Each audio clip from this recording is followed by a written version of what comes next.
Hello and welcome to Arcade Couch, the best place to chill with your friends and get your game goodness each and every Monday. My name's Blind. Joining me on the couch this week, Ashley Hobley. How you doing? Excited to be just here with you again, you know, like usual, here recording in the middle of the night. Is it the middle Another of the week. Arcade Couch. You're really committed to like making a fantasy scenario. What time is it in this scenario? What's the middle of the night to you? Like, what time would that be? No, I don't know why I said middle of the night. Middle of the night sounds better than early evening. For some reason, that's the part that stood out to me the most. Like, why say middle of the night? Of all the lies in that, that's the one that stuck out. Yeah. Well, he did lie. Ciaran Marchant's also here. I am here, back from my pilgrimage to discover another game other than Overwatch, you know. Look for something else to replace my love with. Are you allowed to like Overwatch anymore? No. I don't know allowed to, but I'm not going to. I like how... You're not going to like it. I'm not going to like it. I'll take part in it. My favorite thing, though, and we'll get to, like, Ciaran's been playing Final Fantasy Online, which we'll get to towards the end of the show. But my favorite thing about it is that, like, it's not like, oh, all right, it's time, you know, fuck Blizzard, fuck this shit. Like, I can't play it. I was already like, so it's all in. I'm all in on Final Fantasy now because there's no point playing anything else. And of all the games you can pick, it's a fucking MMO. You know, like it's not like I've been having a hankering for like something like an MMO for a little while, and like I'll talk about it more when we get to it later. But yeah, it just happened to be a good concoction of right place, and Final Fantasy Square Enix even does a real good job of getting you in. And talking about the available of how accessible that game is actually kind of interesting. I enjoy hearing how you joined a cult when we get to it. So that's kind of what it sounds like. It's not a cult. That's what the cult kind of is. Yeah. You know? How is it a cult? We'll get to it. Join the Dark Order. So on the show, we'll be talking about Annapurna Interactive's Showcase a bit later. Halo Infinite's like leaking stuff left, right, and center because that multiplayer stuff's out. I got a couple reviews in a second, and then we'll be talking about a few games we've been playing, including Final Fantasy Online and Knockout City's new map and stuff. But yeah, firstly, one game review, one non-game review. I reviewed Nightbook. The reviews on the website, of course, explosionhour.com. I gave it a 5. It's alright. It's a FMV horror game where it's like the cameras are all from within the webcams or security cams of this house, but like unlike other games like this, you don't like have as much choice. So I kind of felt like he was just doing like Bandersnatch or something like that, one of those Netflix specials.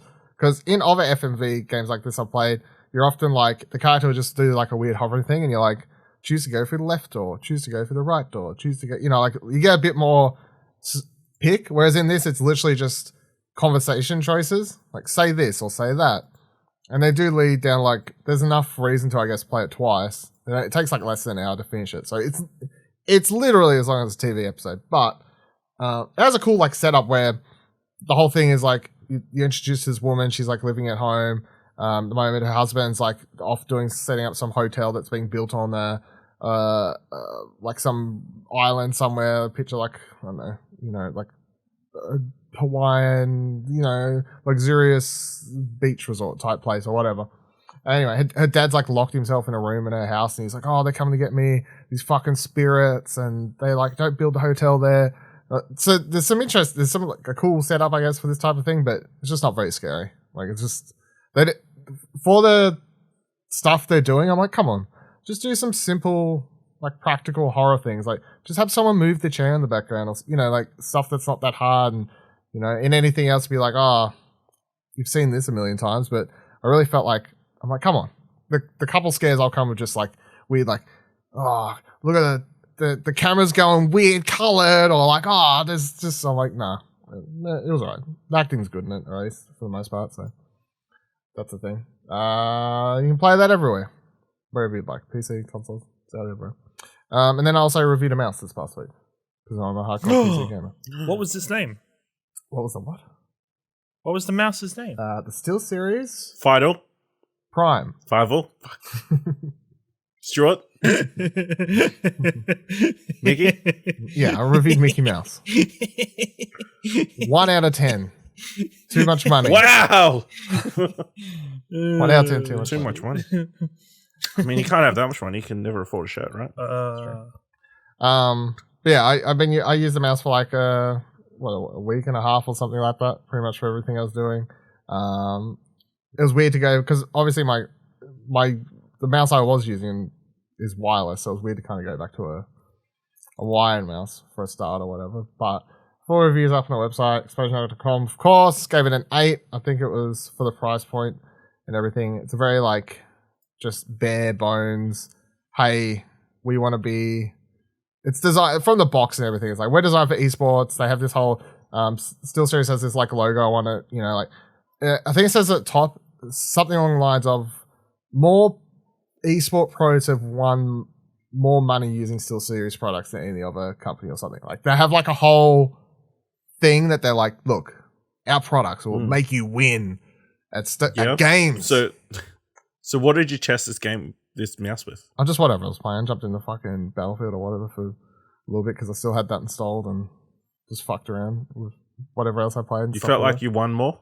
No, just I mean, it didn't help me win more, but it was good. I think for mice, it's a good entry point to buy cheaper mice first if you're wanting to. There's, I guess the technological benefit of gaming mice is there's just a lot more like finite control over your DPI and your like how sensitive the mouse actually is for you.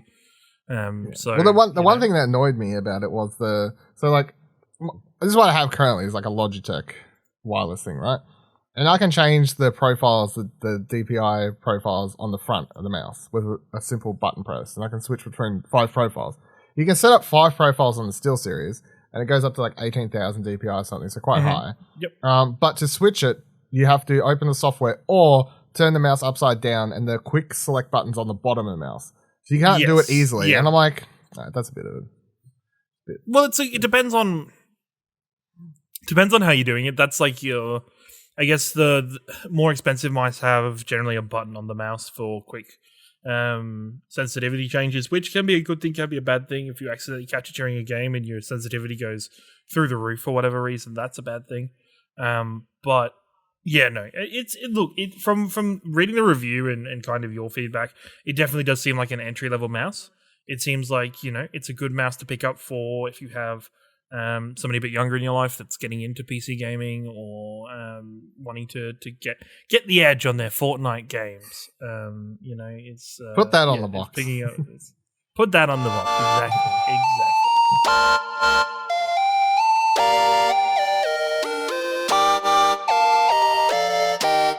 All right, let's get into this week's news.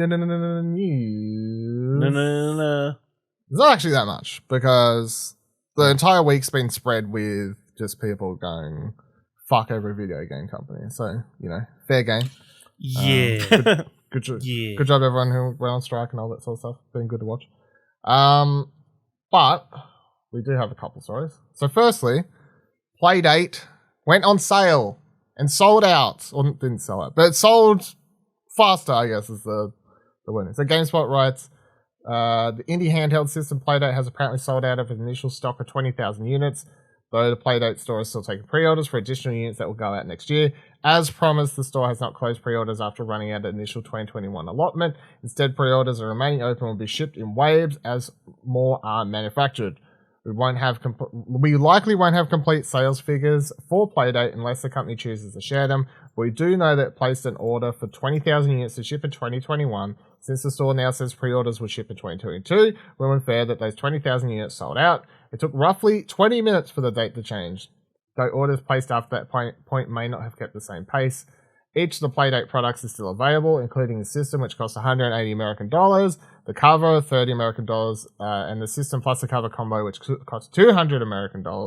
And then there's the stereo dock thing, which you couldn't pre-order yet, but we've talked about and everyone laughed at and was like, that's silly. But I was like, it's meant to be silly, so Dylan, just Dylan. chill. Yeah. The dock has a pen holder. Yeah, it's meant to be silly, though. Like, it's not meant to be serious. It's meant to be a joke, So, on their Twitter, Yeah, fuck off. On their Twitter, they said they put a thread here. It says 24 hours later, and that was ... amazing. We were super happy to see how many people are excited about Playdate, and more than anything, we're super happy that our amazing devs and game devs yet to come will have a sizable audience for their amazing work. They deserve it. Just they point out they had one cloudy spot on a bright day, a 15-minute zone where international orders failed for some. We remain so sorry. Nothing is worth having a thing in your cart that you just can't get. Rest assured, we're actively discussing what we can do. Thank you for your patience. Some fun facts. Yes, 20,000 Playdate orders sold in 17 minutes. Orders stabilized a bit when late 2021 filled up, but they're still going strong. 20% of successful orders during the outage were international. Over 68% of orders were domestic, 32% were international. I feel like that's quite high, 32% international, to be honest, but there you go. I know there's a bigger percentage of people around the world than there is in just America. So. I know, but it's like such a niche product anyway for like a small number of products that they're selling. I feel like it's a high, for the product. Let's hit the burning question. Dylan, did you pre-order a Playdate? Damn right I did.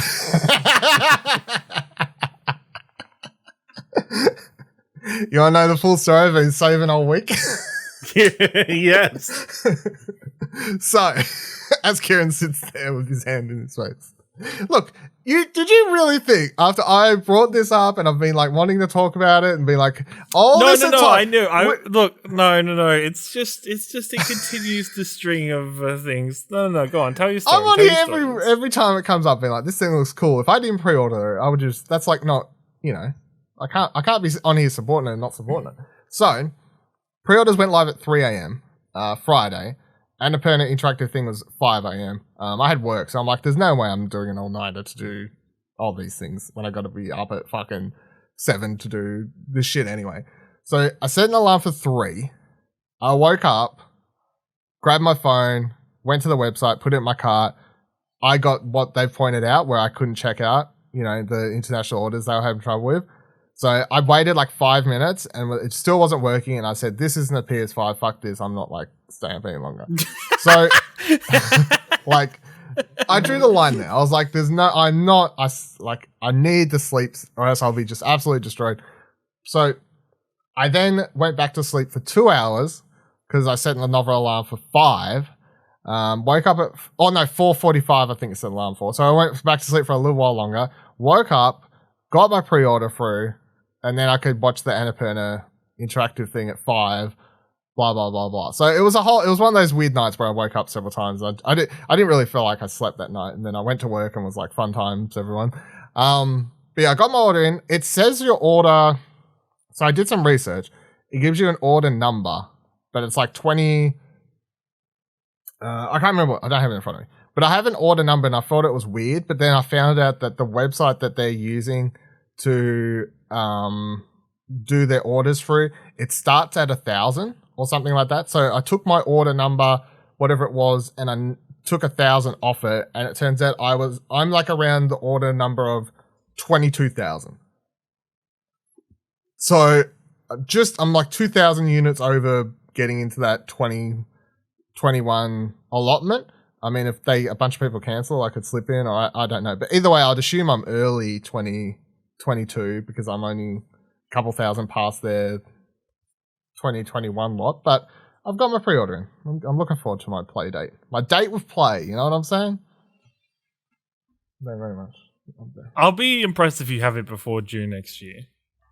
I will have it before June next year. I'll be impressed if it's before June next year. I'll have it before June. Why wouldn't I? Manufacturing. They said they got they're doing 20,000 units for this year. That's what they've promised. 20,000. Yeah. If I'm only 2,000 units over that mark, so that means I'm in the next 20,000. It'll be past June. I'm saying I'll have it by March. At least this isn't as much. Like, this is the equivalent of. Wait, how much is it Australian? Because it's what, $200? Oh fuck, I didn't look it up. So Australian, that's what, 270-ish at the moment. So I brought the cover with it. I paid 200 US. Oh, so you paid. So let's say 300 just to make it a nice round number. So more expensive than Mario Kart Live, less expensive than the Steam Deck. Mm-hmm. yet they're all going to be happily I've got in it. the same place. I just looked it up. $313.33. Okay, there's delivery. With delivery, involved. yeah. Okay. That's a total. So That's a bargain with that. Delivery included? Wow. International as well. But you know, sure, okay, but it's gonna. How much do you reckon you're gonna play it, Dylan? Don't give me the answer you gave me for Mario Kart Live, which was all the time, at least like once a week or something. I fucking did not say once a week. Come on now. You did. No, you did. There was some bullshit you said. I was probably just trying to with Mario Kart Live. You were. Well, how many? You So there's, how many did. no. There's like 20 games or whatever at launch. Yeah. So I'm gonna play. How many are you buying? At How many are you getting at launch? in the though? first season. Yeah, that's right. 20. Do you get all of them, or do you have to buy them all separately? So you get once you set up your. So from launch. Well, hold on, I will because I'm not getting it at launch. So they say that once you set up your Playdate, you'll start receiving 2 brand new games every week for 12 weeks. So that means from launch for 12 weeks, by the time I get mine, they'll have all 24 games of the launch allotment out. So I'll have 24 games when I get mine to play. Mm-hmm. And I'll be playing all 24 games. Right. Now, And so let's assume I like at least half enough to finish them. But that's also Okay. what are we going to presume the average play time for a Playdate game? 20 minutes. Well, some of them I would say I would sub an say a hour. couple hours for the high end. And I would say for some they're going I to be feel like that's arcade. very They're going to be optimistic. arcadey, where it's up to you and how much you enjoy it. Like a Space Invaders game of some sort. Maybe. Yeah, You know, you could play it forever. yeah. But here's the thing: I play those 24 games, then they start season 2. So there has to be a stage here where I'm playing. That this is the difference of the play date, right? If I play all the games and I'm done, I'll at least be Just turning it on to check out every new game. Now, will I like every new game? I'm not going to say yes. That would be ridiculous. But will I at least try every new game? Yes.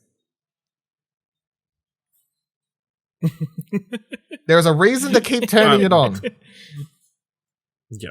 It's a shame you're not getting one at launch because then we could have had like weekly updates. I really wanted one. Well, We hold could. on. That'd be fun. I did apply for a to receive a press unit. I'm highly undoubtful that I'll be one of the only Australian people there to get sent one. But you know, put it out there. I had to try. You know? Put it out there. Clip Just it. throw it out and there. then Throw Throw it it out out there. there. Yeah. You know. I don't think anyone else in Australia has talked about Playdate more than you have. So I certainly have had anyone. Yeah. I listen to a lot of these Australian podcasts. You know, they're friends of ours. And some people I don't know personally, but I listen to their shit. all of them turn their nose up at the Playdate, like Ciaran. And yet, I'm on here talking about how excited I am for this thing week in, week out. Sticking up for it. I'm pointing out how ready to creative. crank that Playdate. Yeah, I need to crank this shit up. Crank you know it what I'm all saying? day, all night. Sounds like I'm really just saying this to get something for free, but I've been legit talking about this for free. Since Surely there has to be some sort of like well-based game, some sort of bread churning game, butter churning. Yeah, I mean, maybe I don't know. Look, I'm legit excited. You can all laugh at me or whatever. like an overcooked game, but with butter churning. No, I'm not shitting on your excitement. It's just amusing. There is just a string of themes that happen with these kinds of things, and I'm looking forward to the content it will bring. What's the third Forthcoming thing? Because for you the always Explosion you always talk about the Mario Kart thing like there's a long list, but it's always just Mario Kart. Like what else has there been? Amiibos.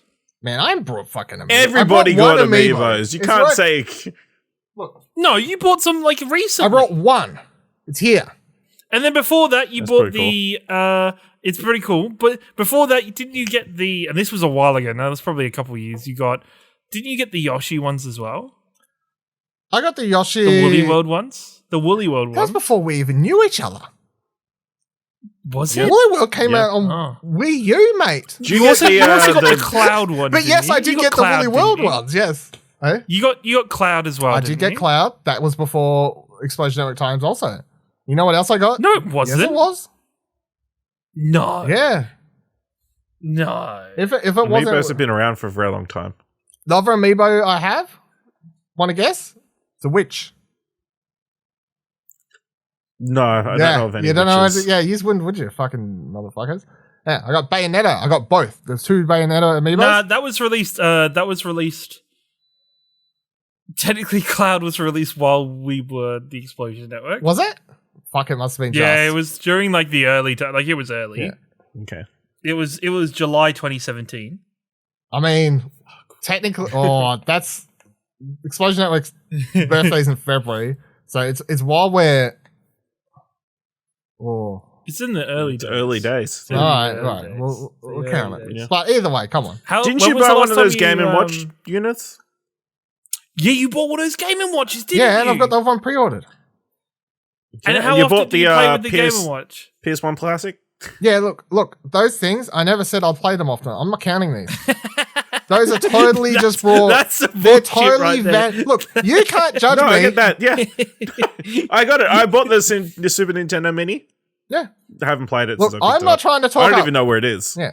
That don't even know where motherfucking it that PlayStation PS1 Classic thing, I only brought because Big W had them for like $20-$30 or some shit. I didn't buy it at launch. And at that price, I was like, you know what? I'm willing to play that price to have it sit on a shelf and look cool. And that's all it does. Is it funny how everybody it's just just- stopped caring about those? Yeah, that's Like why everybody they wanted did- PS2 and Nintendo 64 ones. No, fucking dumb. Never came. I never brought any of the Nintendo ones. And I wasn't going to buy the PlayStation one for $100 either. I was like, no, fuck that shit. But for $20-$30 or whatever it was, I was like, that's the price of an amiibo or like a random figure. And I'm willing to pay that. A really nice dinner. To Yeah. treat it. To treat A it. as really such. nice Yeah. dinner. That's like 20 frozen Cokes or 30 Yeah. frozen Cokes. Game & Watch, I did play for a while because remember I said I was leaving on my desk and I was playing Mario on it. I've since been like, yeah, I'm not really playing that anymore and I've packed it up. But I brought it 100% not to play. I brought it totally just for a collector's item, so I don't care how much I play that. Wait, it's a collector's item, but you've packed it away. Yeah, I mean like collectors, like something I can put on my shelf and just be like, that looks cool. For me. I don't mean to like hold and sell. I mean like for me. And I've got the other one, the Zelda one. Well, the big one I always go back to Pre-ordered? is fucking Mario Kart Live because you made it seem like it was the new fucking greatest It was the craze. You were bee's going to play knees, it. as the It old was the people say. bee's knees, as the kids say, yeah.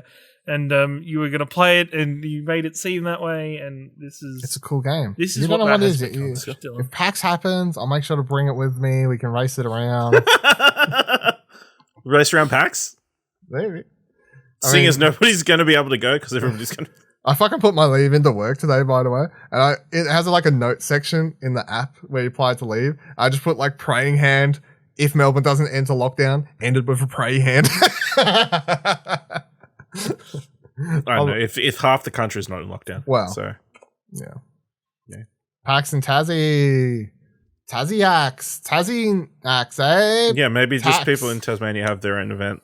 People in Victoria have their own event. People in Queensland have their own event. Yeah, I wonder if that's an option. Just the Wales just kind of sits in front of the computers watching online. Do it. By the way, this motherfucker, right? And by motherfucker, I mean Ciaran, everyone. Gets on here every other week. Oh, my, can't lie. You fool, Dylan. How dare you waste $120 or whatever the fuck it was. I actually can't remember the cost. Meanwhile, every other week. So, guys, I started playing this game 2 days ago, and I've spent $200 on skins already. Fuck off! It's not that bad, ever. You fucking twat. No, that one's an exaggeration. Remember that time when fucking what's the right shooter? What the fuck's that called? Oh, Valorant. Valorant I put was like decent a weekend, and I it was played like Valorant for months. I think it was off podcast, But and it we was playing it, fucking and you were like, expensive. "So I'm thinking about buying this skin," and it was like, "How much is it?" And you're like, "Oh, it's like $100 or some shit." No, that would have been a bundle. That would have been a skin bundle. But Valorant skin bundles are very expensive. Didn't do I'm it. doing a poll. Only have a limited amount of skins. Only that because we generally shamed could you go- into not... I'm doing a poll. A poll live! No, yeah, I'm doing a poll on. The question is, which is it worth to spend money on? Question mark. Micro transactions, i.e. skins,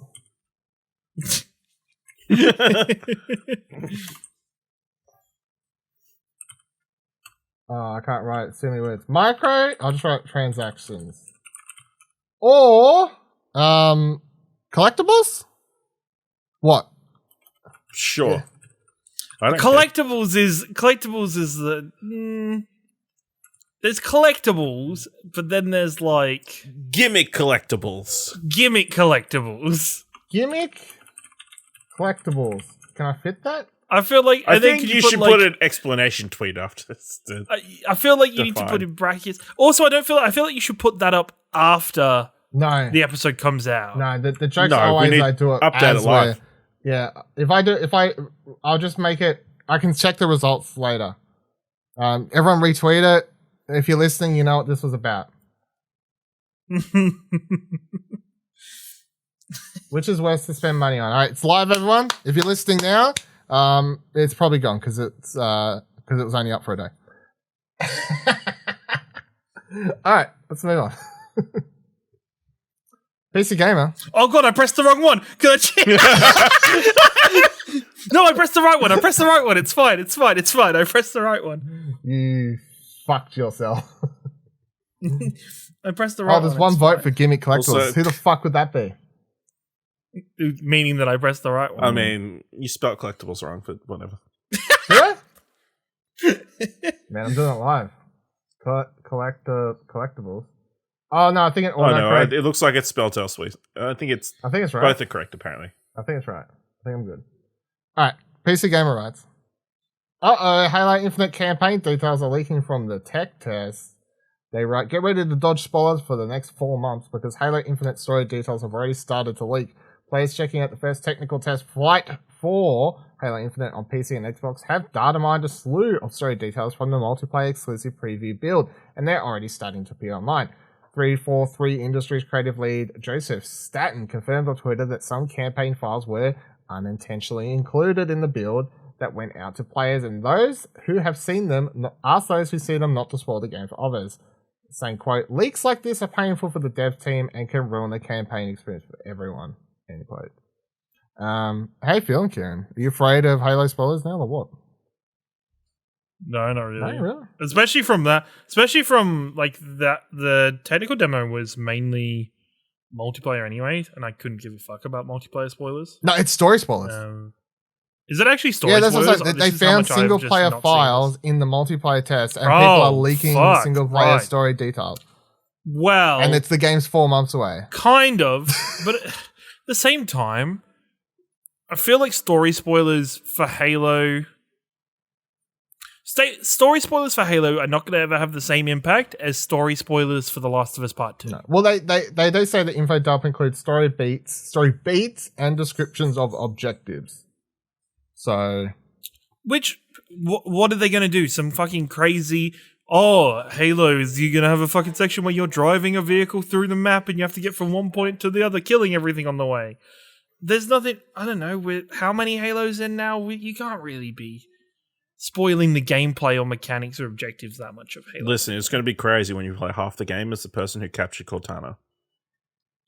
imagine. By the way, we found out, the last character that they added into, what's his name? You know, Jetpack Lady in Apex? What the fuck is her name? Anyway, that's that voice actress is doing the voice of that new Halo character. No. There you go. That's the hashtag trivia. Tells you how long we have. That's a reference as to how long ago we have played Apex. Yeah, fucking bloody dodgeball. What? Yeah, I'm not scared because obviously I still fucking finished that last game. Valkyrie. We've got 4 months to finish them off, Ciaran. Yeah, we got to make choices. I've got it installed. I have it installed on my Xbox and on my PC. Which one were we playing? Ready. 2? We were playing 2. It was like yes. halfway, I think. It was like 5 missions in. Is that not halfway? Not really. Nah, I don't like that. Because Halo 2 has a twist that, things change awfully quickly. You play as Cortana? It's Sure. already been done? Yeah, let's go with It's that already one. done? Yeah, it's already been done. You were a cop? Oh, wait, wrong game. Sorry.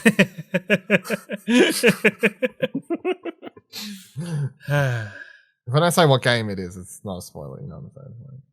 No, Those who exactly. get the joke, get the joke. All right, Annapurna Interactive did their first ever showcase, and technically this was also the end of Summer Game Into Fest. E3. Or end of E3, yeah, sure. Whatever we're calling it. Summer Game Fest ain't Kind over. of. Other than this, Summer Games Fest kind of Yeah. went out with a bit of a whimper, eh? Still opening up live. Yeah, wait until Jeff Keighley's like got 10 fucking YouTube videos dropping in the week leading up to opening night live. Leading up to? Yeah, I'm surprised. So let's go over what was shown. Oh, well, hold on. Did anyone watch the full thing in whole or just the trailers? Other than me. I watched flicked through the the whole trailers. Okay. What do you think of the way it was paced and everything? Because Yeah, for it was people, well- I was just like, for people who didn't watch it and just watched the trailers, the important thing is they had trailers, but then spread throughout. They sort of also announced that the Annapurna's teamed up with a bunch of devs, and they kind of spread those throughout the trailers. And then it was kind of like, and it had like a map. And it would constantly be like, oh, here's what's happening in this country for this dev team. It made sure to like place the teams in the countries and be like, we're really like a worldwide, like sort of thing. Yeah. So, What'd you think?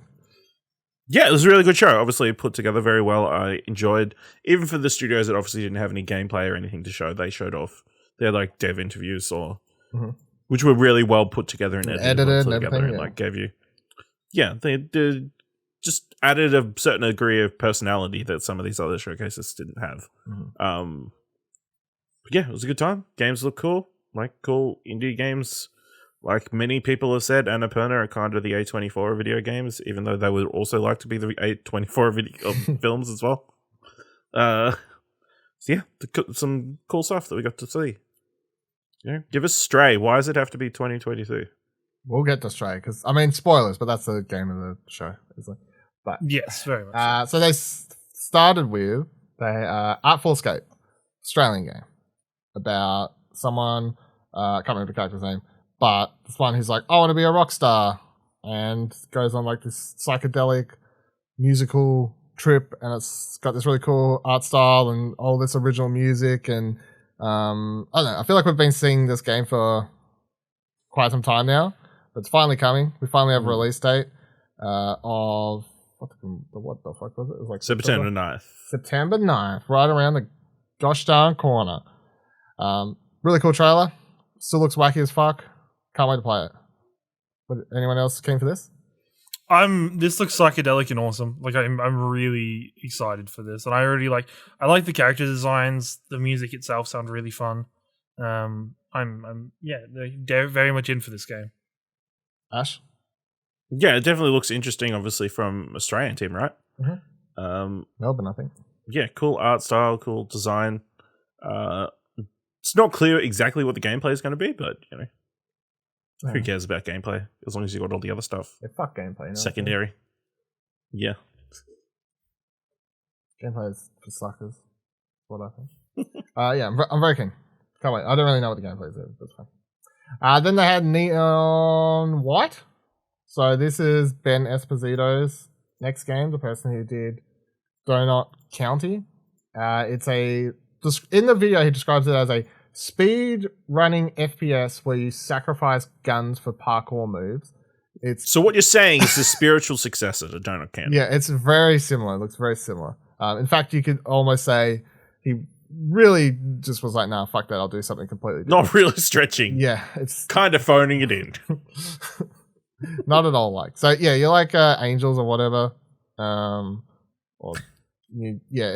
It's you watch the gameplay, it's obviously fast paced, and it's somehow about like perfectly maneuvering around. It's like a first person parkour game, and I don't really fully understand. It'll be like, it looks like it's just a card. Yeah, I don't understand if the enemies randomly. I couldn't gather if the enemies randomly drop the cards, and then you choose like when to sacrifice and or use them, or they always drop the same, so then you can sort of like perfectly plan your run or whatever. But obviously when you're watching the gameplay video and they're doing it really well, it does look cool. You're like, this is, it looks fast paced and cool and all that. It doesn't look like a game where you really, if you're stopping and slowing down, you'll feel like you're playing the game wrong at points, I feel. So I'm intrigued, but I'm not like, I totally get this, I can't wait to play it. But I'm like, I don't know, I'm open to being into this. I don't know else feel. It's something that is definitely like if given the option to jump into, but at the same time, it's not something that I'm like, man, as soon as this comes out, I'm gonna buy it. Yeah, similar feeling. You love Similar feeling of like it looks interesting, but it's not a must buy. The next one was a memoir blue, described as an interactive poem about a superstar athlete and the all-encompassing love between mother and daughter. This just looks like a tearjerker from start to finish. Has a cool, it starts with the song and the mood and just general vibe of the trailer and everything. You're like, yeah, it looks like a narrative adventure game. And it looks like it's going to touch on some, I guess, dark, serious themes. And it's got this weird or odd mix of art design as well. Yeah, you got like the more realistic looking characters with these like cartoony ones, and yeah, like you can see in the video there, those cartoony looking ones. Yeah, it's really intriguing. I'm keen. I like what I see. It stands out. Looks different enough from similar looking sorts of games, I guess, and it just looks like, okay, well, I don't want to play this and try and expect to be happy after it finishes. I guess.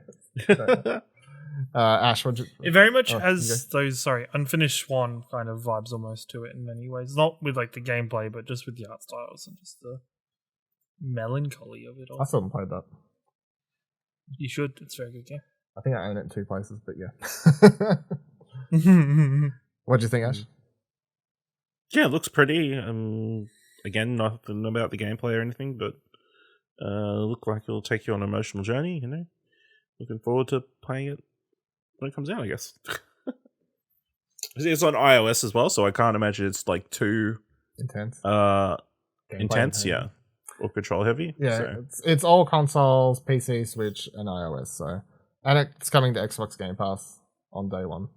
Which also I should have pointed out that Artful Escape is also coming to Xbox Game Pass at launch. So,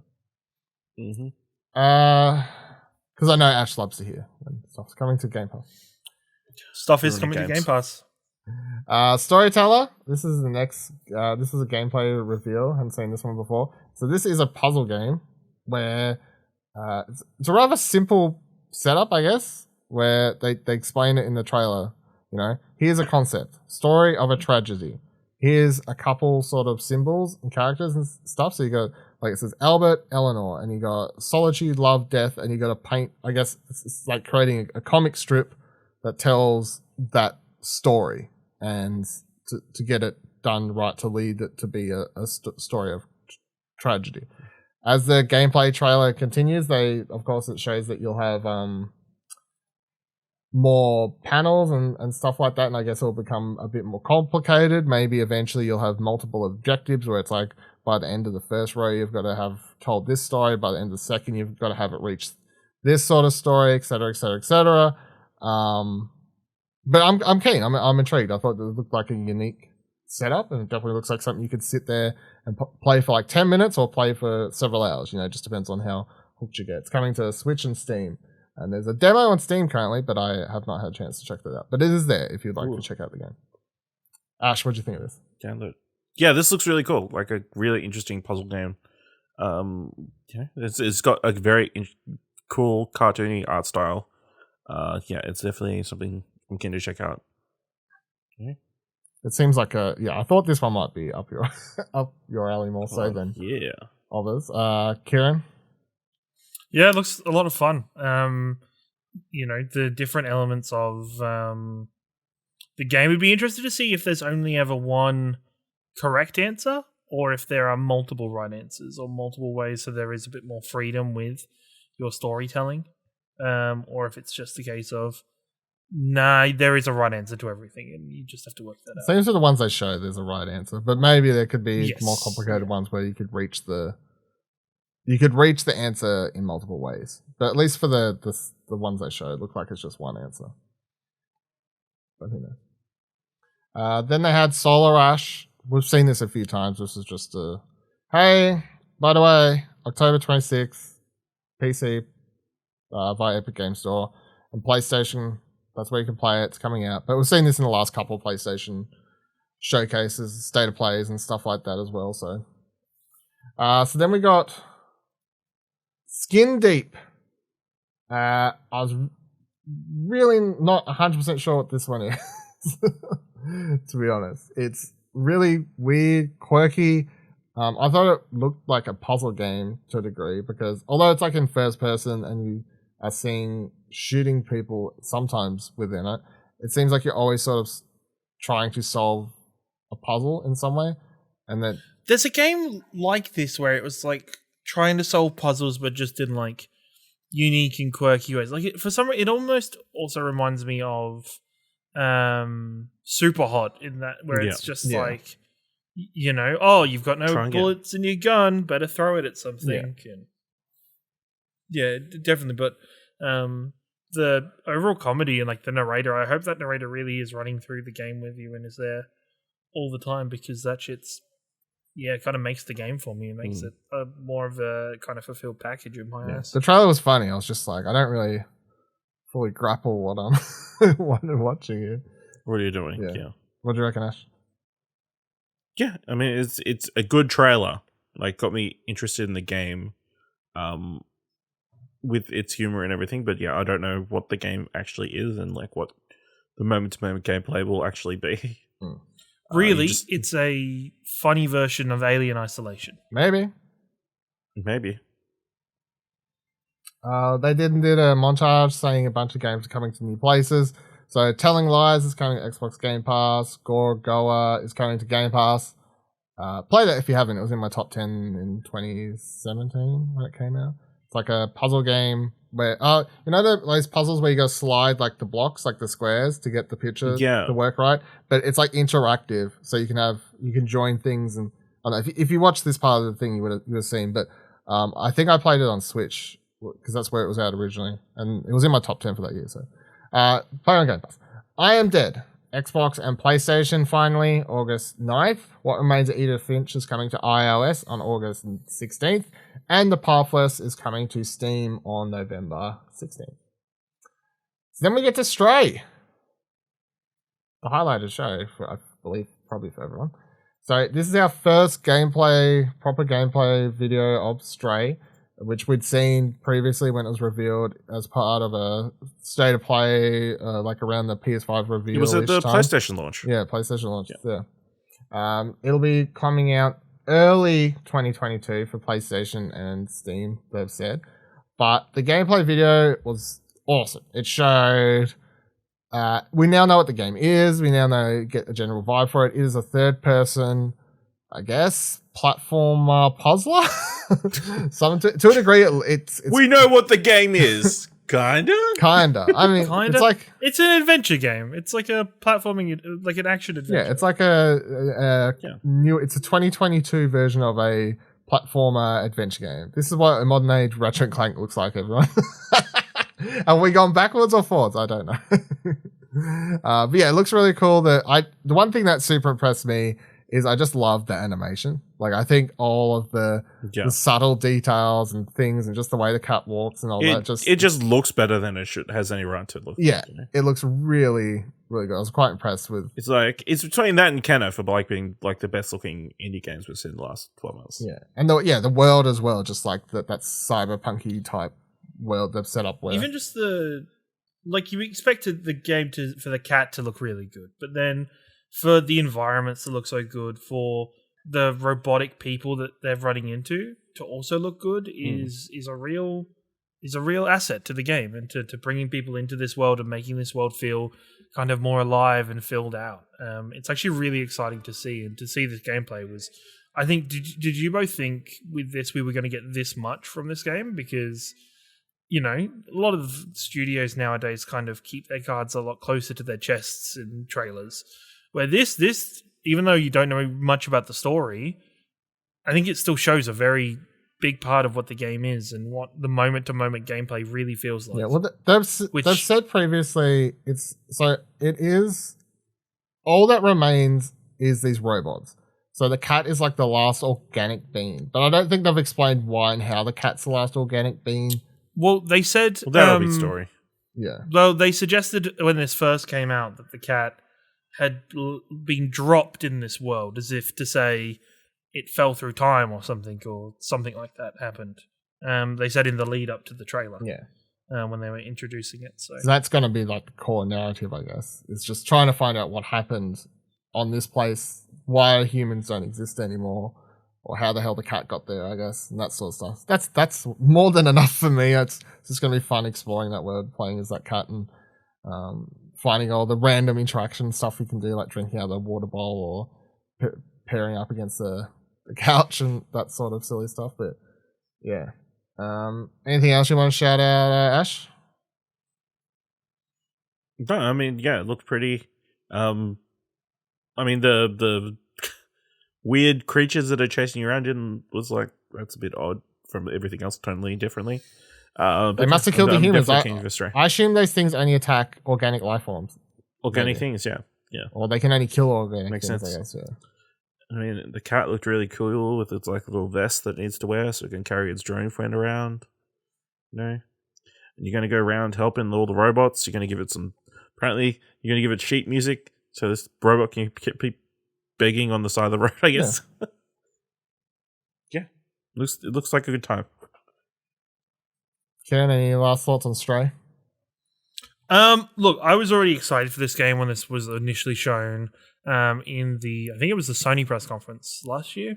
PS5 reveal conference. Yes, yeah, and this is, it continues to go even better. I think it's one of the it's probably my most anticipated indie game that is currently kind of got a release or kind of in our forefront of our possibly getting hands on it. So I'm really excited for Stray. I was excited before this gameplay trailer. I'm excited even more now. So I'm really looking forward to getting it and just being able to. I'm looking forward to whatever weekend I just get to play and sit down and just play through the entire game and just get lost in its world. Yeah, I'm super keen. I feel like it's my most anticipated, like confirmed 2022 release game at this stage, surely. Yeah, it would be. If you're thinking about the one that's rumored to be delayed, I'd put this above it, Ash, personally.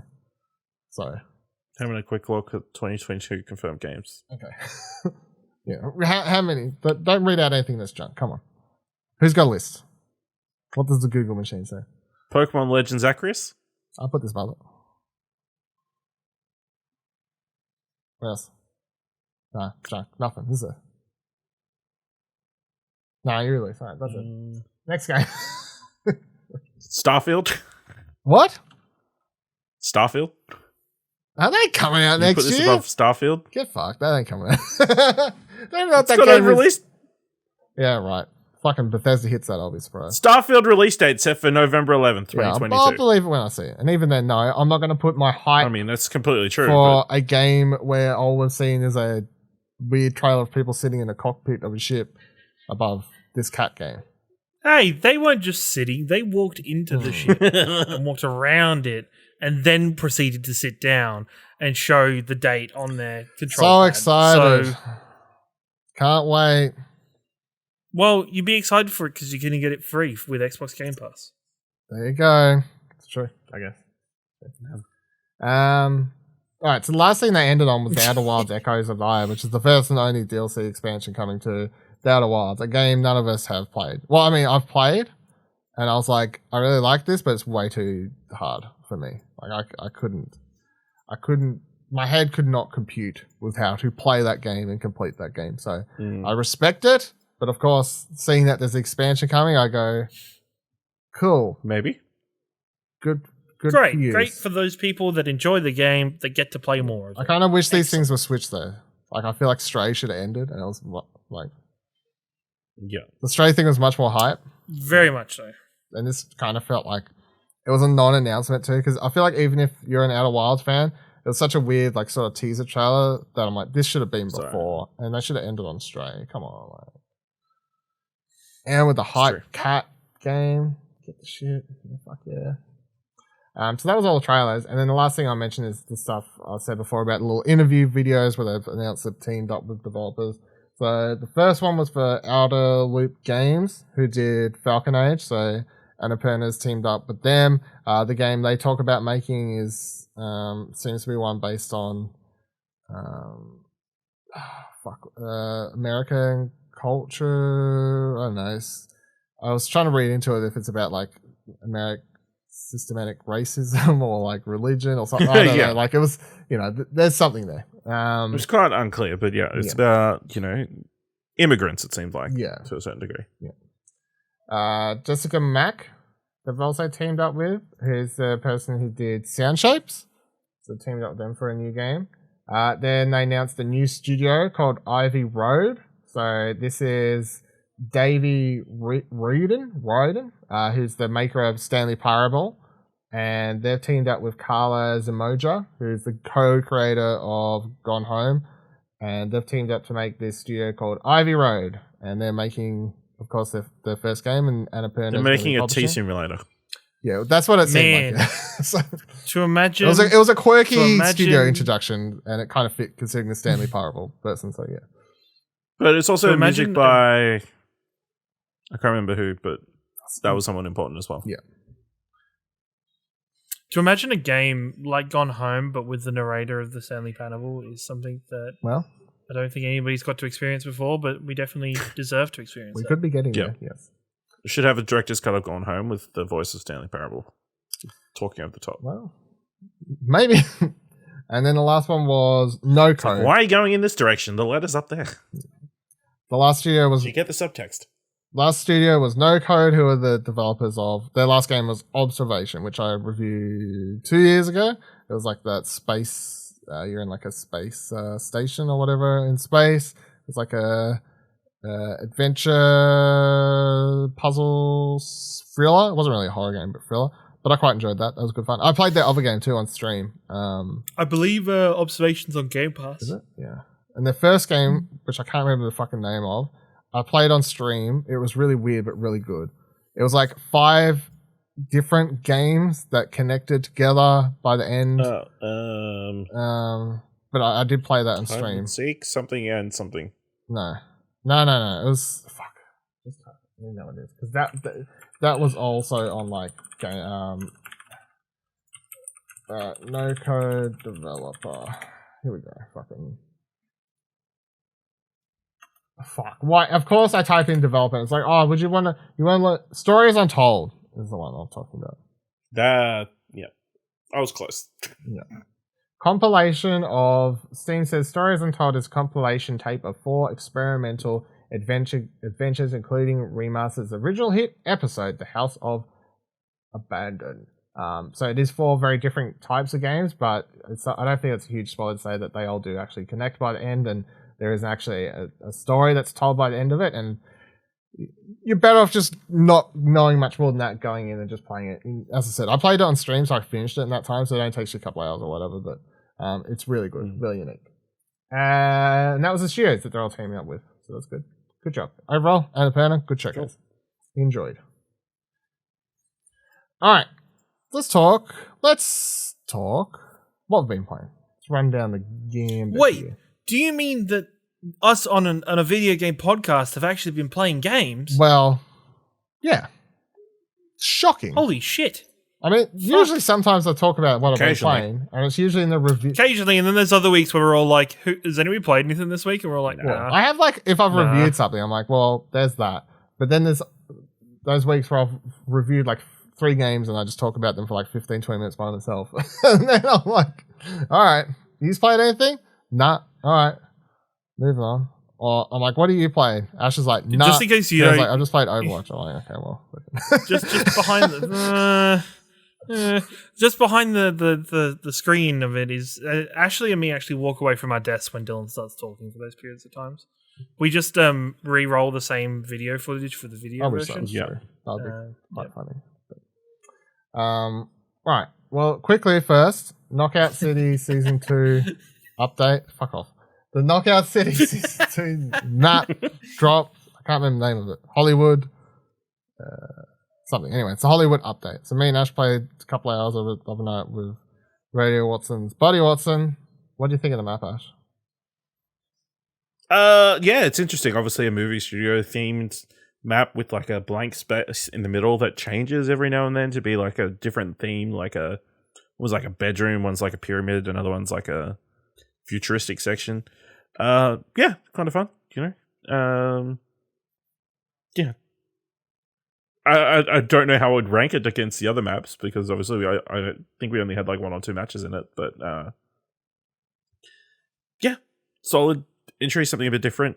And yeah, obviously that middle section kind of changes things up. Just when you think you've got like the high point, suddenly the map will change, drop down, and you'll be out in the open, ready to get taken out. Yeah, I didn't like it at first because I found it quite confusing, but now that I understand the kind of the cycle that the map goes through, I've got a better handle of it. I've been enjoying it. It just feels weird because unlike it's literally just this sort of narrow map, whereas other maps have like more of a circular design, I guess, or a proper square or circular design in Knockout City, whereas this one's just like a rectangle where there's an empty space that just changes between holographic designs in the middle. It's quite weird, but I did like the map, and then the new bowl. Can't remember the official name. It's like it's a fizzy. Is it a fizzy drink? No. What is it? Soda bowl. Fizzy drink. Pop is that what they call it? Yeah. Okay. Soda pop. So it's like a bomb ball where the second you pick it up, it starts a countdown until it explodes. So it'll explode in your face if you're not careful.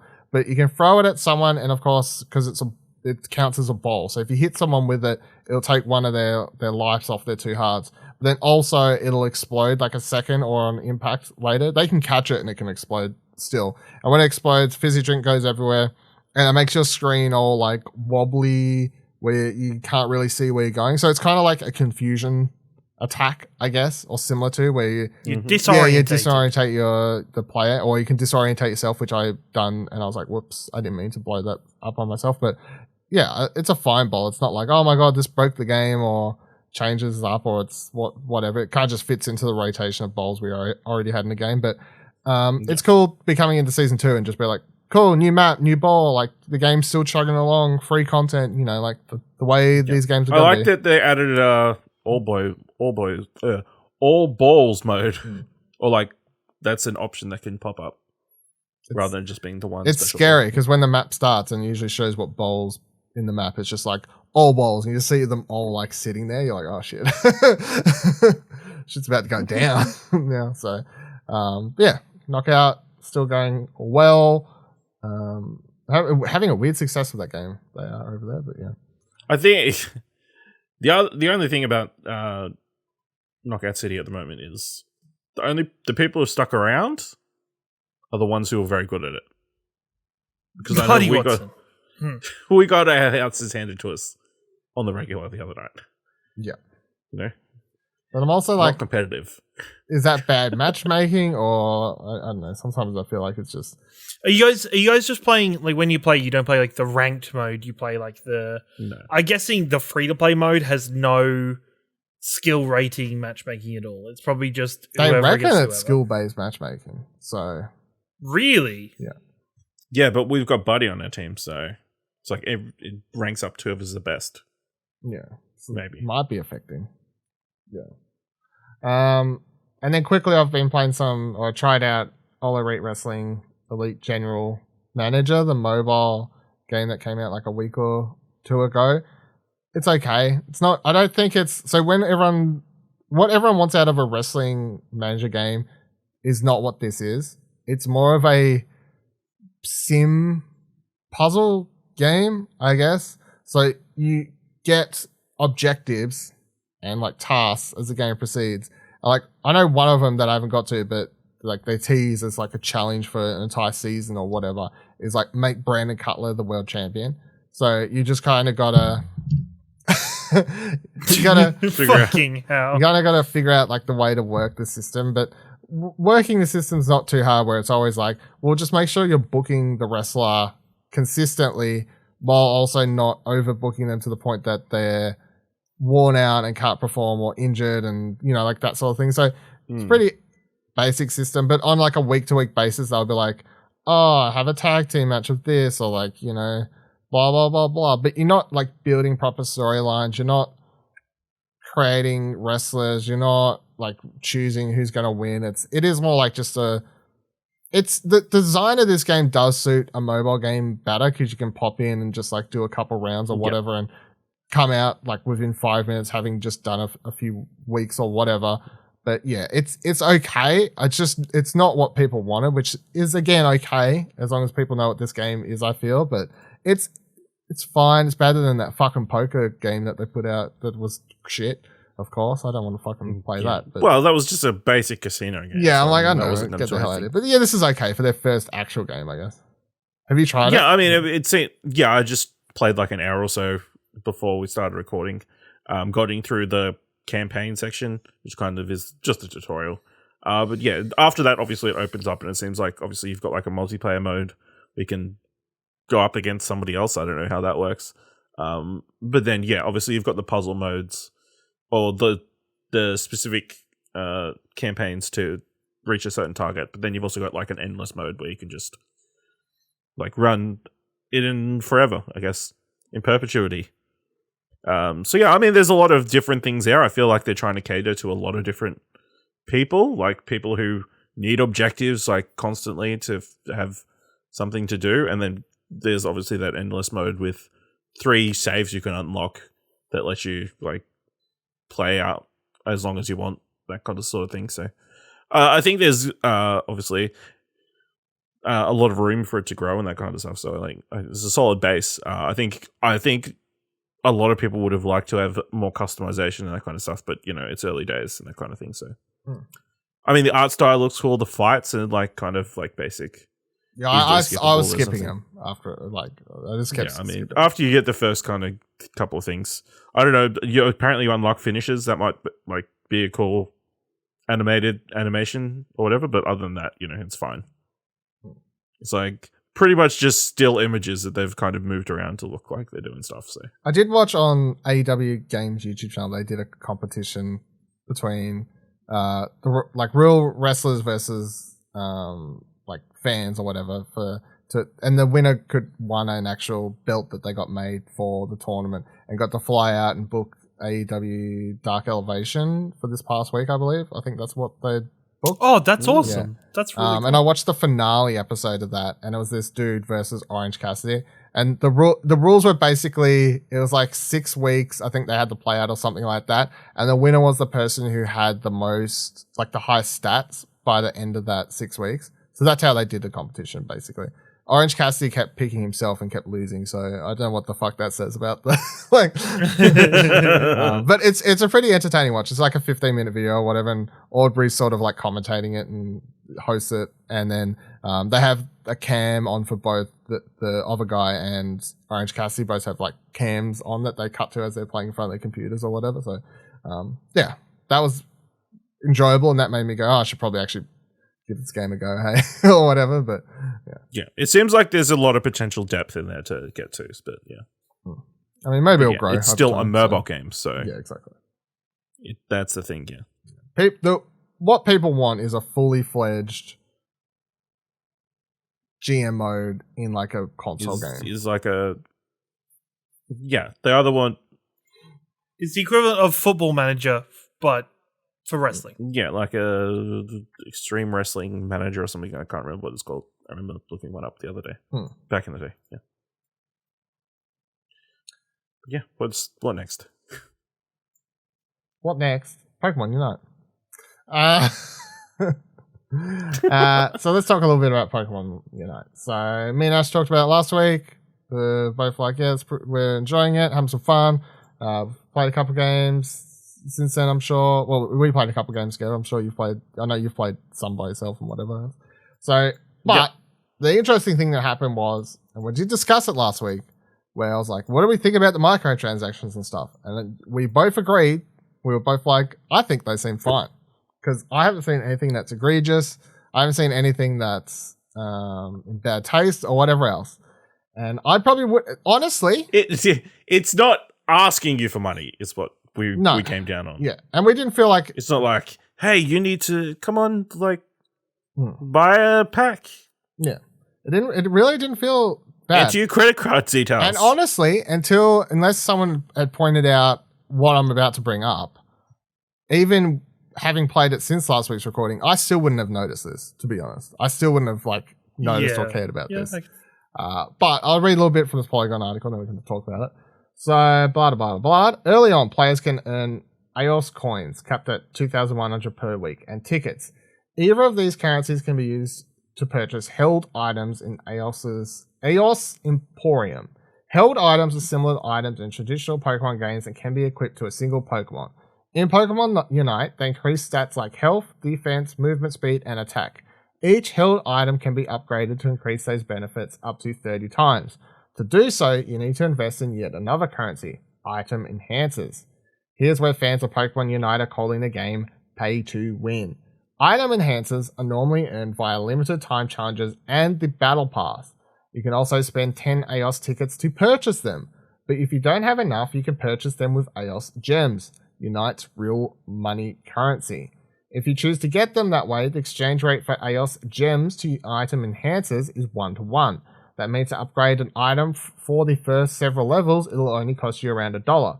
But as you upgrade, the number of required Item Enhancers increases, which results in about $40 needed to fully upgrade them 30 times.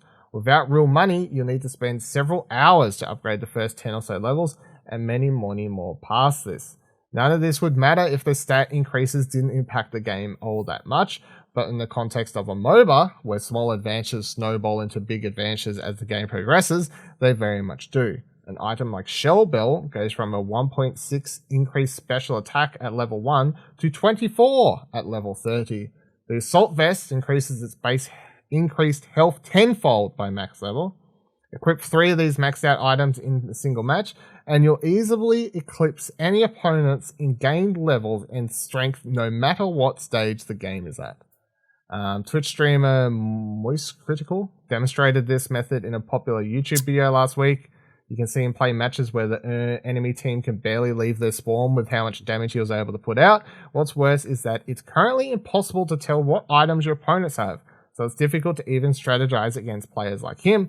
It's possible that matchmaking might take held items into account, but in order to see steady improvements in the game's ranked mode, you might need to put forth some cash. So, to get my 2 cents out of the way, because I know, look, Ciaran's pinging to talk about this, because I know he's just going to be like, this is terrible. I don't feel like it's going to disagree with. Here's what I will say. This is dumb. This is literally the worst case scenario for a game like this. For like, these little things do matter. Like, so, you know, in my years of as a league professional esports player, things like a 1-2% increase on stats in these sorts of games do make major changes. And you may think they're not, because you're like, oh, 1-2%, what's that? But it's like, if you're in a 1v1 versus an enemy opponent and you have a 1-2% attack speed increase, you'll beat them. You know, like that's all it takes when it boils down to it. And that's, you may think these are small increases in like a single player game, but in a multiplayer game, it's all just literally maths. It's like, okay, well, you'll just straight up win all these fights because you've got the incremental differences that it takes to be able to beat people. Let alone like snowball when you can add attack speed to damage to speed, movement, all these sorts of fucking things. It's quite ridiculous. Do I have a problem with items like this existing in the game at all? No, because in League, for example, you start the game as a profile, like your in-game level, like your actual profile level. Back in the day, it started at 1, it maxed out at like 30 or whatever, and now it just like goes, they uncapped it or whatever. But you used to have to get up to level 30 on your account to fully unlock all the room pages, which is where you would add runes that would increase, you could build pages to use on characters that would increase like attack speed and damage and defense and all this sort of stuff. And a lot of people would be like, you can't play League properly until you reach level 30.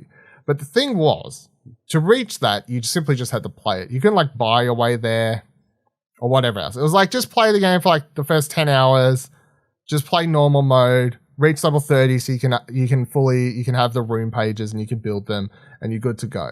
Whereas the difference here is that to get the items fully upgraded, people can just spend $200 on the credit card and just, it's, as they say, pay to win. Like, you can just pay to win, because if I want the items and I'm not willing to spend the money, they're like, okay, well, go play the game for like 50 hours or whatever it'll take to even unlock all these items. It's probably fucking more than 50 hours. And that's kind of the problem. I don't feel like, I think some of the items are unbalanced, but I don't think the items need to be taken out of the game. I think having the items is fine as long as the only way to level them up was if they'd kept the item enhancers in things you unlock by leveling up your character profile, or by maybe you got a slight increase over someone else who's not willing to pay for the battle pass, but only a slight one, because not like to make a major difference or something. But yeah, Ciaran, get your Pokemon Unite. I know you're like, if I don't let you go soon, I feel like you're going to fucking explode. So No. I've been excited. I've been looking forward to this. So I kind of, until I read the docket today, I forgot I'd looked into this during the week. So first, I will preference I have not played the game. So take this with a grain of salt. You know, as Dylan said, "Oh, that's the greatest way to know about a game. If you haven't played it, you just watched it." Hey, I said that before we started recording. I know, right?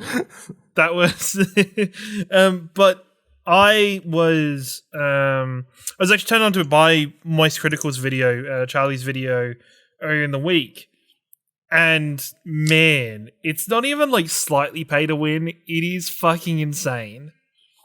The basis of like you can go into a game with just like a raised crit damage percentage compared to everybody else is really, it doesn't matter throughout the entire game.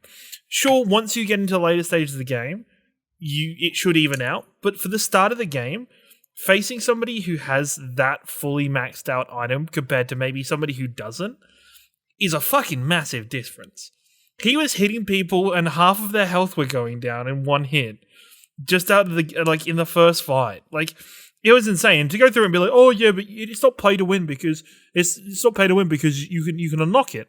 He demonstrated through it that when he was originally leveling the item up, in about 8 hours of gameplay, he leveled the item 3 times. And then he said, fuck it, put his credit card in and leveled it the other 27 times. And just goes out there. Like, it's such a big disparity of just, I don't know, it just pulls the rug out from under its feet of being a MOBA so quickly. Because it's so quickly unfair. You've got, especially for a game like Pokemon Unite, which you would presume is going to have a large younger person's audience, right? Because it's freaking Pokemon.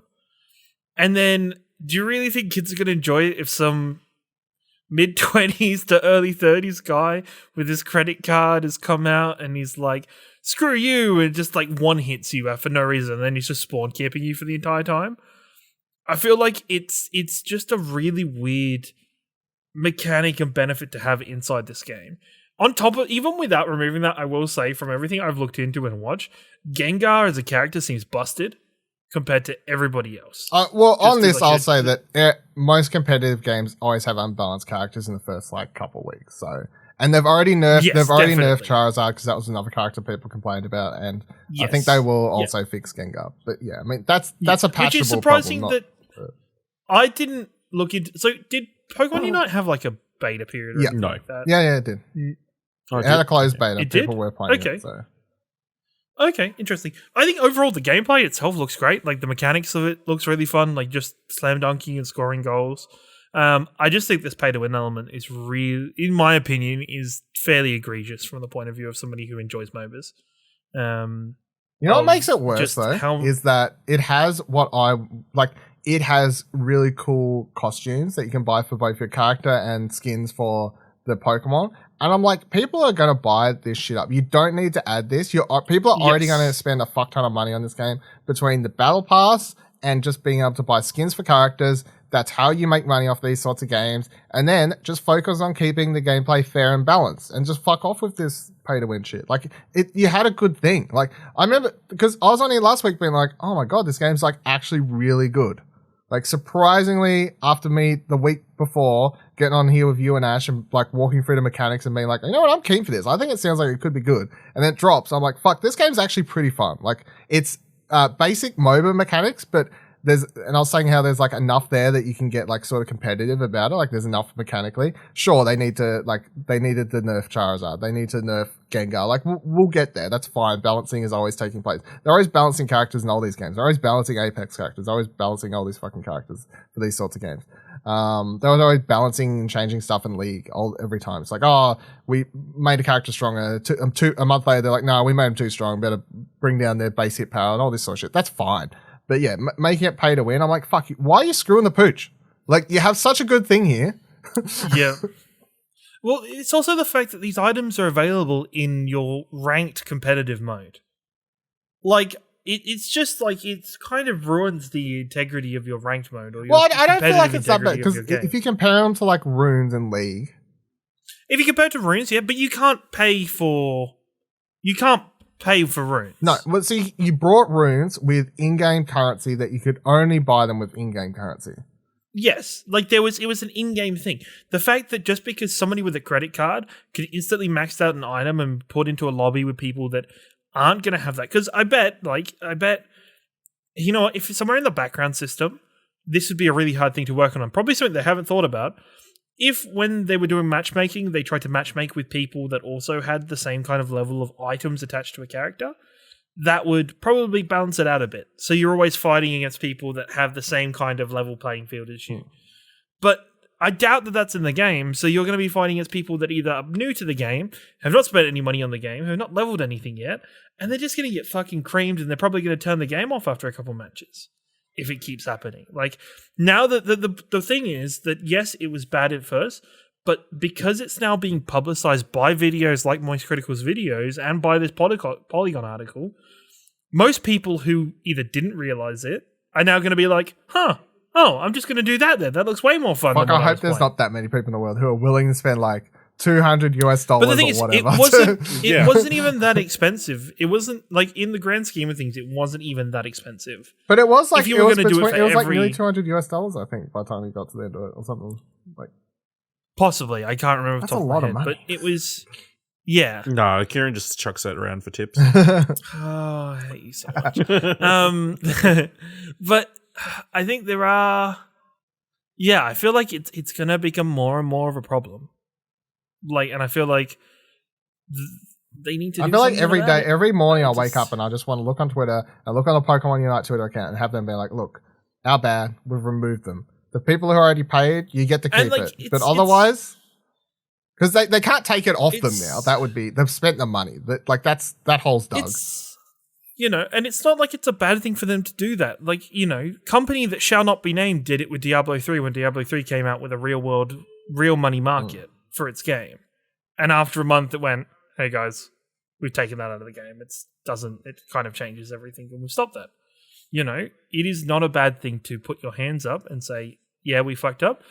It's probably a bad thing if you intentionally did this as a company and you intentionally understand that this is a flaw in your game, in the model for your game, and you're just going to leave it there and not do anything to balance out the game and make your game a lot more fair to play. So they pointed out that they put out a player survey recently, and of course everyone was like filling that out and like trying to be like fix this shit, on top of like fix Gengar, fix fucking Charizard. Like, so I don't know why. Yes. As of this Polygon article, they point out then that neither Nintendo or the Teamy Studio Group, who's the developer, have responded for comment or talked about this. So usually, I'm hoping that silence is more of they're talking about it, figuring out the best way to go about it, and that's why they're not commenting, because it is like in the last week, it's like one of the most talked about things.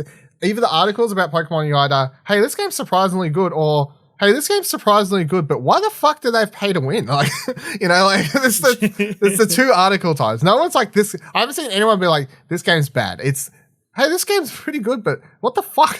You know, like, why'd you fuck that up? But and the Polygon article also points out that like teamies of other popular free-to-play games like Arenas of Valor and PlayerUnknown's Battlegrounds Mobile, they apparently don't have like pay to win tactics in them. They got like obviously microtransactions, but pay to win not so much. And again, we're talking about microtransactions in here on this podcast often. Very much like sometimes there's like a fine line between what's I think acceptable or not. But for the most part, I would say for this game, for this type of game, put skins in. I'm always like, skins is fine. I don't give a fuck. Generally, I think on the podcast as a whole, and I think the majority of the gaming community draws the line at saying, hey, cosmetics are cool. Game-altering mechanics and things that provide a leg up against the competition, bad. Don't do that. Stop. And I brought the fucking Battle Pass because I was like $15 or whatever it was for the Battle Pass. You unlock some skins, you unlock some like in-game currency along the way. You know, Battle Passes are great. Fine, I think I'm in. Battle Passes are awesome, and you know, you two give me shit for buying things where it's like I'm very comfortable if I'm enjoying a game just buying a Battle Pass. It's like $10, $15. I bought the Apex Battle Pass all the time. I bought the Apex Battle Pass. I bought this Battle Pass. I bought the Fortnite Battle Pass that one time just so I could get the Mandalorian skin, and I don't play Fortnite, but but yeah, it's just a case of there's better ways to do this. I think there's a lot of potential in Pokemon Unite. I think even now, me looking at it and everybody saying it's such a great game, it leads me to get, you know, classic Ciaran FOMO of maybe I should give this game a try and give it a chance. But at the same time, this pay to win stuff makes me look at it and go, am I going to jump into it now 2 weeks later and just jump in and find people that are just going to smash me in the first second of every match? And just no, because the match, all those people are going to be much higher level than you, so there's no chance that you're going to go straight up against those people. Damn, talk too much sense. But at the same time, yeah, I'll let you have that entire conversation, and then I'll jump in and deliver the sense. All right, what is your your thoughts on this anyway, Ash?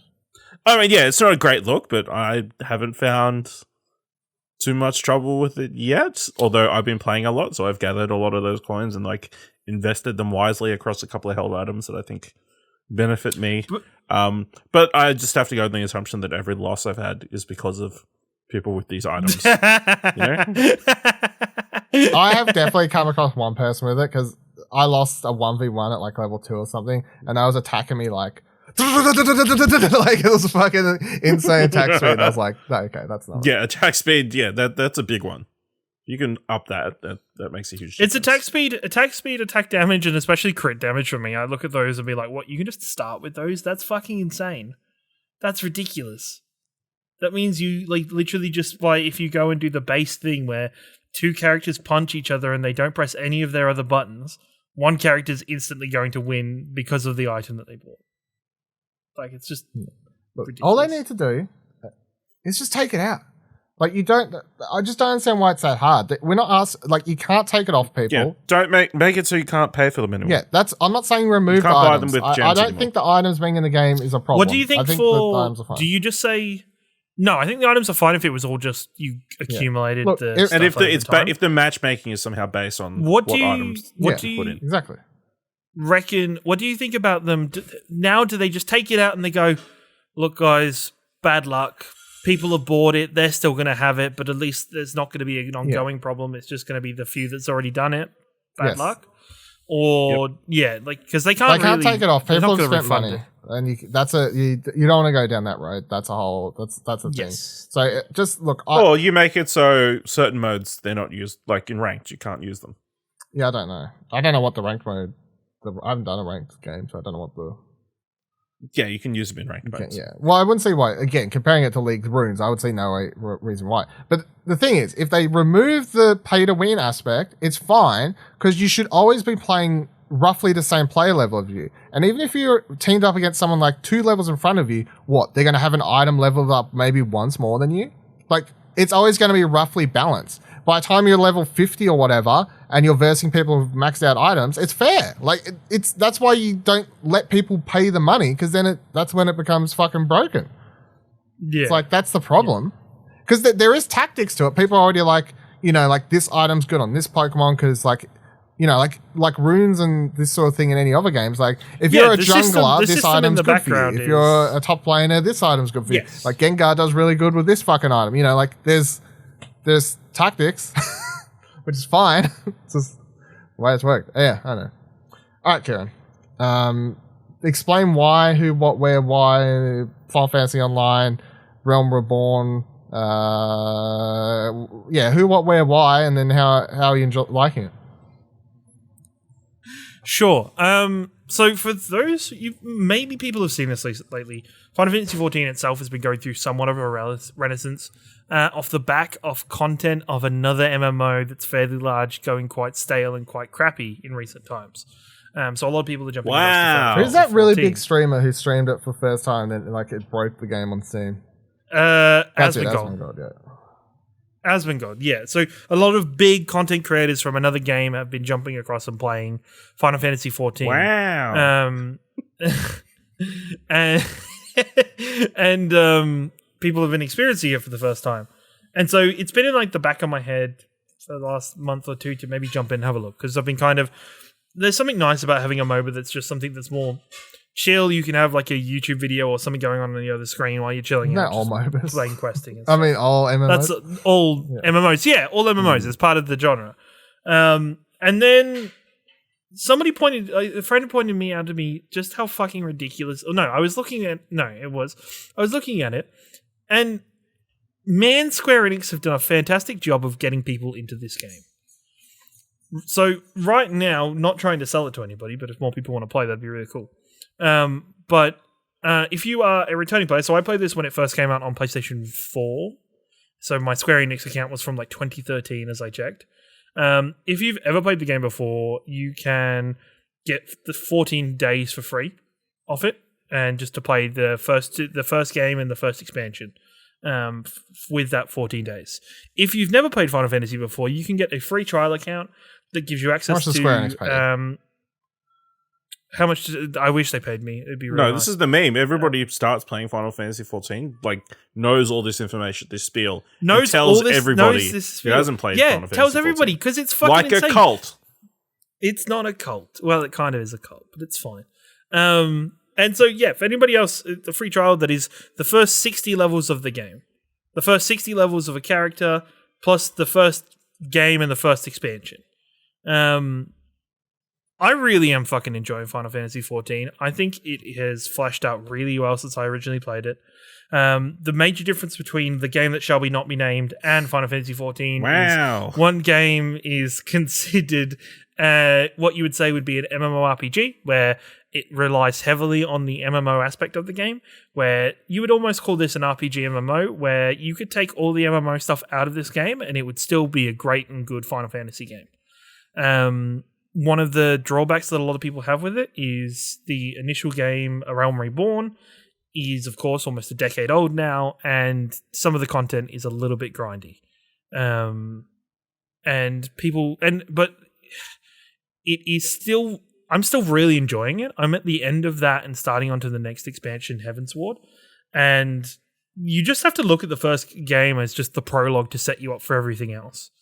Everybody talks about how great the rest of the game is, how great the rest of the expansions are, and Square Enix have done a fantastic job of kind of bringing forward the game and putting the game out there and getting more people involved and kind of raising the stakes of what their expansions are.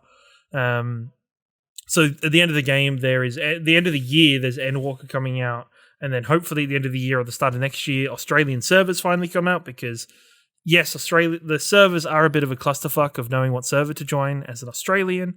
There's also the whole rigmarole of getting the game through the Square Enix account can be a bit of a pain in the butt. I was actually really surprised that all of the expansions currently is $27 Australian if you just want to buy the entire game. And if you haven't played before, you get 30 days free, continuing to sell it and chill it. But no, I'm really fucking enjoying it. I think it's moment to moment gameplay is great. I'm actually playing through it for the story. Unlike WoW or oh god, I said the name. Wow. Unlike the other game, I never really worried about the story from quests. I'd watch the cutscenes, and the cutscenes were really cool. But when it came to the actual quest lines, I'd never really care. It'd just be accept quest, do the objective, move on. Whereas I think it's very different. There's very much characters I'm attached to in Final Fantasy. It's really well written. So, it's actually surprising how well written even the first game was. I am super excited to continue playing it, and I feel like I'm going to be going to be a mainstay for considering I've quit other games or not going back to other games now. So it's going to be a lot of fun, and especially in the last couple of weeks where I haven't felt like it. been nothing new coming out in terms of like console games or stories or adventures and stuff like that. So while I've got this period of time for another couple of weeks of not Game of much the coming year out literally before came out a week ago, Psychonauts. but you know, fuck me, right? Mm, That little crow of a sword. Don't know if you heard about it. I did look into it. Doesn't seem like my kind of game. But yeah, no, I think it's great. I think if people ever wanted to try it, I think now is a great time to jump in and try it. It's a whole lot of fun. Very good. Yeah. This is one of those games that, you know, every time there's a showcase, there's like a cool Final Fantasy XIV trailer. I'm like, maybe. Is this the one that is this the trailer that's going to get me to play it? No. But what's the investment? Like, it's once you buy the game, it's free to play after that, right? No, it's free to play okay. to level 30. Level. It's free to play levels to level 60, right? Yeah, the cult. Level 60. But the thing about the Final Fantasy is that you can play on the one character, you can play every single class and job in the game.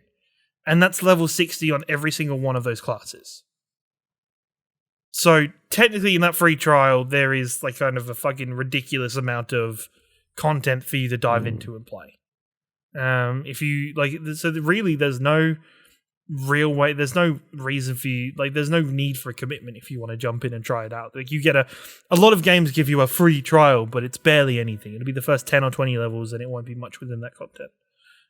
Finally, it does have some restrictions, like you can't invite people to parties and stuff like that, but that's just to try and prevent people from creating bots and kind of spamming people. But it's a really good opportunity to jump in and PS5 play. version came out about 2 months ago, by the way. It was announced at their celebration. I think that was maybe the last time I went. Yeah, because there was a big celebration and everybody was getting super happy about the bunny men. Mm-hmm. Everybody seemed to be like, they announced a new class the time there. to jump in. Everything. Look, So, Ciaran, I keep keep covering this game. Still have never played it. Mm-hmm. Didn't you? Still never played it? Don't you too much behind the curtain? But don't you have like a code or something? I've got the game. Yeah, I've got all of it. Yeah. I haven't played it. I'm currently playing as a ninja. Whoa! I'm level 58. The ninja is pretty much playing Naruto, and it's pretty fun. It's like I play Guitar Hero with my character because I have to do different hand signs to make different abilities work, which my brain has taken a little bit to get it used to and get around. But yeah, it's a lot of fun, and I'm really excited to jump into the other classes and stuff when I get the ninja to a high enough point where it's kind of more up to date with current content, and then I can go back and jump in. And there's so much to do in the game. There's so much kind of fun to jump in. There's plenty of dungeons, plenty of raids, plenty of just questing and storylines. The game has got a decent amount of voice acting in it. Like there's actually cutscenes with character discussions and character dialogue. And there's a decent amount of well-known voice actors in this game as well. Troy Baker in it? And also at the same time... Troy Baker in the shit or what? I don't believe so. Not that I've seen so far. There's no North in it though. I think so. It's right. I think come no back. one does appear. It's either one or the other. So, yeah, no, it's definitely a something to. Well, for me, the thing is, if you enjoy Final Fantasy, this is a fucking Final Fantasy. It's just an MMO. It's actually just a Final Fantasy game. If you want ongoing Final Fantasy, this is the one. Like, it's just ongoing endless Final Fantasy that they're just going to keep adding. Let's not forget that the people making 16 are the people that made this. Which is really exciting. Like, it's like... There is times where it's very Japanese in places where you're like, fucking hell, where there's just out of nowhere some real like kind of over-the-top slapstick comedy will happen in sections, or I think I was playing a dungeon earlier and the main boss just gets like smacked across the map by a giant kraken. That's just kind of very odd, but it is it's still, it's lovable, it's enjoyable. It's more Final Fantasy. If you've been looking for an MMO, or maybe you're playing that other one and you're trying to think maybe it's time to cancel the sub and stop supporting that company. Maybe it's time to jump over and give Final Fantasy a try, like so many others are. Wow! Wow!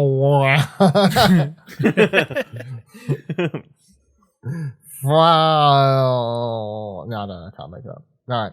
Very good. Final Fantasy Online. I don't even know what you're trying. I'm trying to like work out how to say Final Fantasy 14 Online. No, I can't. Fuck it. I'll do it for this week's episode of Arcade Couch. Let's know. Hey, Dylan. Yes. What's the poll at? Oh, fuck yeah. Good point. Let's give us a refresh over there. As of now, 13 votes in the time of being recording this podcast.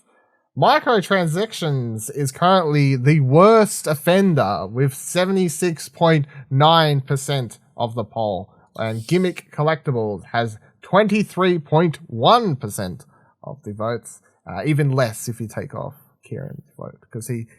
I feel like that poll has not correctly expressed what we're trying to talk about, though. Feel free to quote retweet it.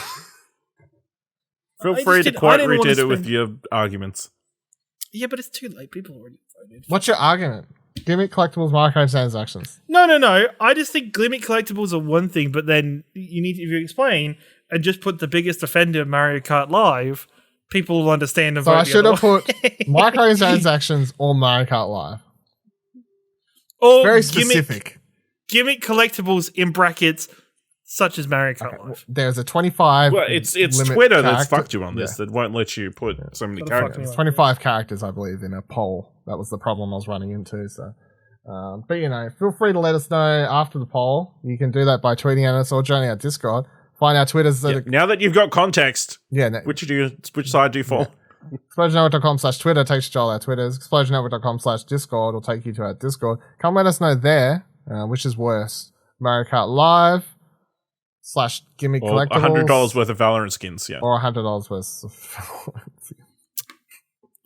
There's been a lot more people that want to admit that when they play Valorant, they bought the skins because the skins are real. Yeah, but you're the one on the podcast, and you're the one we're making fun of, all right? So just.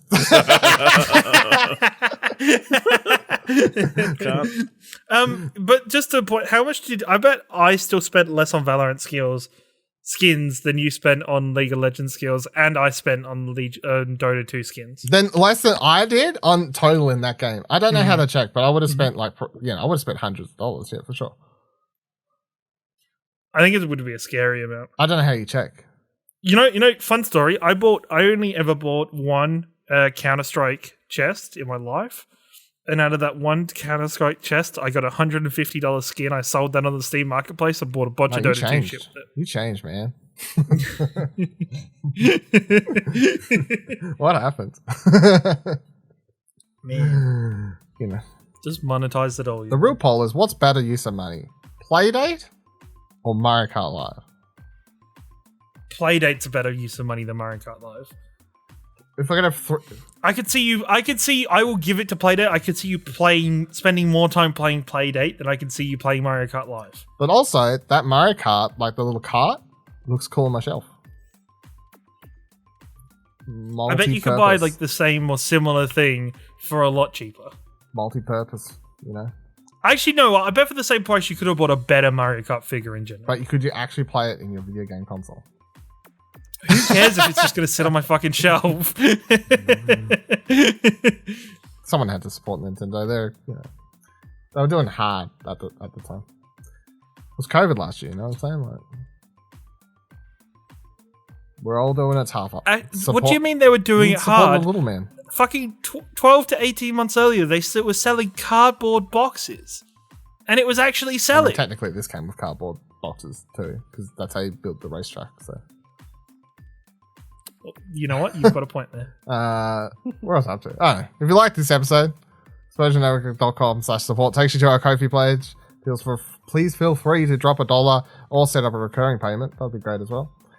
Until next week, same time, same couch. Bye. We salute now.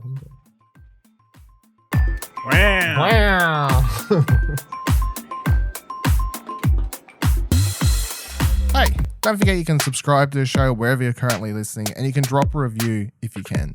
Find more great shows like this and more content over at ExplosionNetwork.com, and please consider supporting us for as little as $1 over on our Ko-fi page by heading to ExplosionNetwork.com/support.